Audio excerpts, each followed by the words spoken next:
Profesor Dr. Ikrar Nusa Bakti tidak puas menuduh Pak Jokowi sebagai pengkhianat bangsa. Namun demikian, kini Ikrar Nusa Bakti menuduh Pak Jokowi adalah perusak TNI, Polri, dan BIN. Oleh karenanya, perlu reformasi keamanan dan politik jilid 2, demikian kata Ikrar Nusa Bakti. Begitu bencinya kepada Pak Joko Widodo, Ikrar Nusa Bakti selalu menyerang Pak Jokowi meskipun Pak Jokowi tidak menjadi presiden lagi. Dia bukan lagi pembajak demokrasi Indonesia, tapi dia adalah seorang pengkhianat bangsa.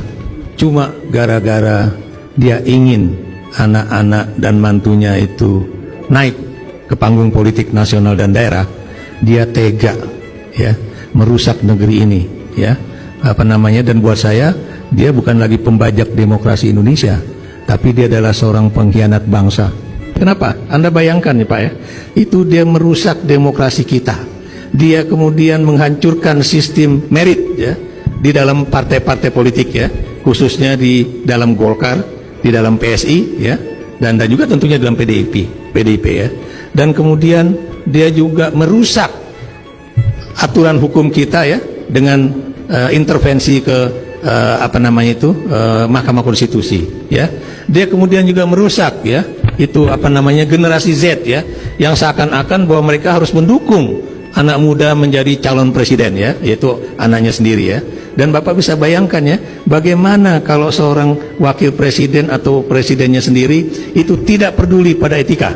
Dan kalimat Pak Prabowo yang selama ini diingat ada orang etik, enggak semua etik kan? Itu aja udah menunjukkan. Saya beri contoh misalnya di dalam Undang-Undang 34 ya. Jadi saya ralat ya, itu undang-undangnya itu adalah Undang-Undang Nomor 34 tahun 2004 ya. Ini tentang Tentara Nasional Indonesia ya. Jadi bukan Undang-Undang 24 tadi yang sebutkan di awal tadi ya. Di dalam pasal 47 ya. Dalam pasal 47 itu jelas-jelas ada aturan bahwa anggota TNI yang kemudian akan masuk ke dalam jajaran institusi sipil itu wajib hukumnya misalnya mereka harus ya, prajurit hanya dapat menduduki jabatan sipil setelah mengundurkan diri atau pensiun dari dinas aktif keprajuritan. Ini pasal 47 ayat 1 ya. Dan pasal 47 ayat 2, prajurit aktif dapat menduduki jabatan pada kantor yang membidangi koordinator bidang politik dan keamanan negara ya. Kemudian pertahanan negara ya, berarti di Kementerian Pertahanan Negara, Sekretariat Militer Presiden, Intelijen Negara, Sandi Negara, Lembaga Ketahanan Nasional atau Lemhanas ya, Dewan Pertahanan Nasional ya, kemudian Search and Rescue ya atau SAR, jadi Basarnas ya, Basarnas ya, dan kemudian juga Narkotika Nasional yaitu misalnya BNN ya, kemudian juga sebagai dimaksud dalam ayat 2 ya Pak, ini Mahkamah Agung dan sebagainya. Di ayat 3-nya, pasal 47 ayat 3, prajurit yang menduduki jabatan sebagaimana dimaksud pada ayat 2 didasarkan atas permintaan pimpinan departemen dan lembaga pemerintahan non-departemen serta tunduk pada ketentuan administrasi yang berlaku dalam lingkungan departemen dan lembaga pemerintah non-departemen dimaksud ya. Dan kenapa misalnya terjadi yang tadi saya katakan security sector reform? Satu ya, bahwa yang namanya Tentara Nasional Indonesia tidak boleh berpolitik. Tentara Nasional Indonesia tidak boleh berbisnis ya. Dan kemudian Tentara Nasional Indonesia juga tidak boleh berpolitik praktis ya. Dia hanya menjalankan politik atas dasar politik negara ya. Nah, kita tahu ya, kenapa saya katakan bahwa ada kerusakan yang dilakukan oleh Presiden ke-7 Republik Indonesia Jokowi ya. Saya beri contoh, bagaimana penggunaan tentara untuk membackingi perusahaan-perusahaan untuk misalnya menjaga wilayah tanah gitu kan, dari misalnya keributan dengan masyarakat ya, yang tadinya misalnya dijaga sama centeng, tiba-tiba tentara masuk. Atau kemudian pembebasan tanah rakyat di Papua misalnya kan, itu juga menggunakan militer ya.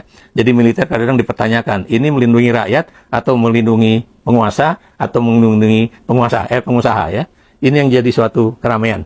Dan Anda juga tahu ya, yang tadi saya katakan bahwa TNI itu hanya bisa menduduki jabatan-jabatan sipil sesuai dengan Undang-Undang Nomor 34 2004 tentang TNI tersebut ya, pada pasal 47 tersebut ya.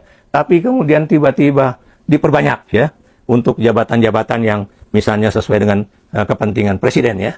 Atau Anda juga lihat ya dalam hal terkait dengan polisi ya, bagaimana yang namanya Joko Widodo menggunakan polisi ya untuk kemudian bukan untuk kepentingan rakyat, bukan untuk kepentingan negara, bukan untuk kepentingan misalnya ketertiban dan keamanan masyarakat, tapi untuk kepentingan dia dan keluarganya ya. Ini yang kemudian menjadikan adanya keributan mengenai istilah parcok atau partai coklat dan kemudian parpol atau partai polisi ya. Ini yang makanya apa yang disebut dengan Rapim TNI Polri pada akhir Januari 2025 ini sangat penting karena inilah pertama kalinya Presiden Prabowo Subianto itu menjadi presiden dan kemudian bisa memberikan amanah pada Rapim TNI Polri tersebut ya. Kita berharap bahwa benar-benar terjadi sinergi ya. Jadi benar-benar terjadi reform ya.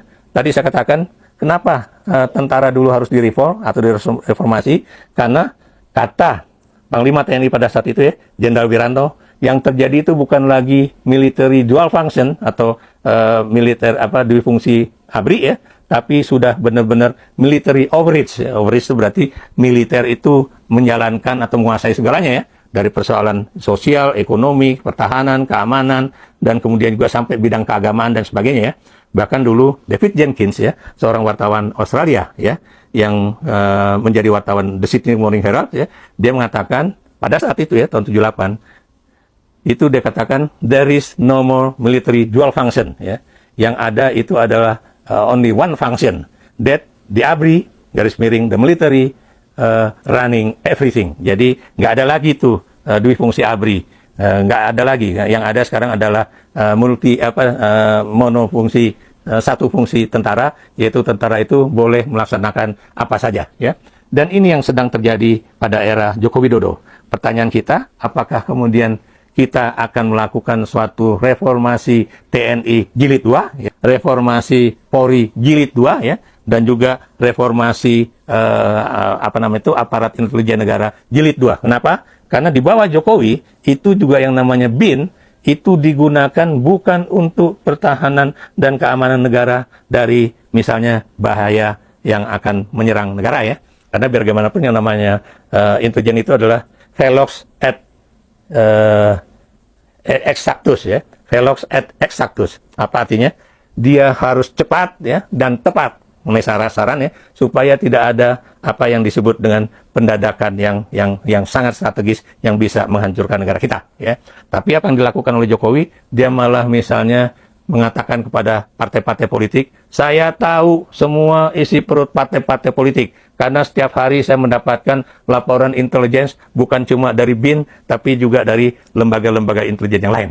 Nah, pernyataan ini menunjukkan bahwa dia menggunakan intelijen untuk memata-matai partai politik ya. Dan ini sama persis dengan yang dilakukan oleh Nixon dalam kaitannya memata-matai itu kantor kampanye Partai Demokrat pada tahun 60-an tersebut ya, yang kemudian mengakibatkan akhirnya Nixon mengundurkan diri ya, sebab kalau nggak gitu dia bisa kena impeachment ya. Kita juga tahu ya, di era Jokowi itu juga intelijen negara juga tidak sedikit ya, yang kemudian juga melakukan praktek-praktek politik ya, baik itu untuk kepentingan presiden atau untuk kepentingan partai yang sedang berkuasa ya, dan ini yang terjadi. Karena itu, marilah kita, kalangan akademisi, kalangan yang kemudian aktif dalam bidang hak asasi manusia, dan juga kalangan yang kemudian aktif juga di dalam pengamatan kita terhadap bagaimana jalannya reformasi TNI, Polri, dan juga intelijen itu benar-benar bisa berjalan dengan baik ya.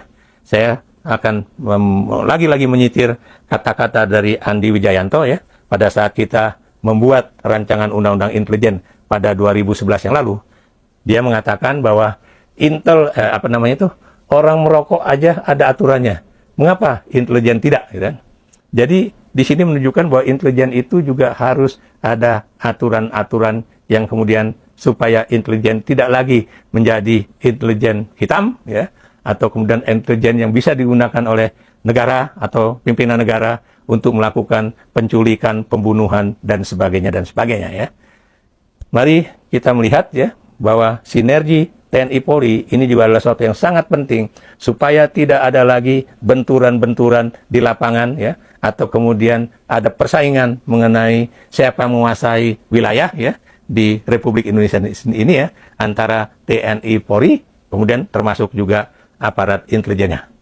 Kita berharap Prabowo bukan melanjutkan apa yang dilakukan oleh Jokowi dengan menggunakan TNI, Polri, intelijen untuk kepentingan kekuasaan dia, tapi jadikanlah benar-benar TNI, Polri itu bagaikan ikan dengan air, di mana ikan tidak mungkin hidup dari keluar dari air ya, dan kemudian jadikanlah rakyat, bangsa dan negara ini adalah tugas pokok mereka yang harus dilindungi dan juga diperjuangkan ya. Bukanlah kemudian mereka memperjuangkan kepentingan orang kaya, kepentingan penguasa dan juga kepentingan para pemodal asing ya, dan kemudian akhirnya menekan rakyat Indonesia yang hidupnya sudah menggah-menggeh untuk bisa keluar dari kesulitan ekonomi mereka. Berikan pendapat Anda.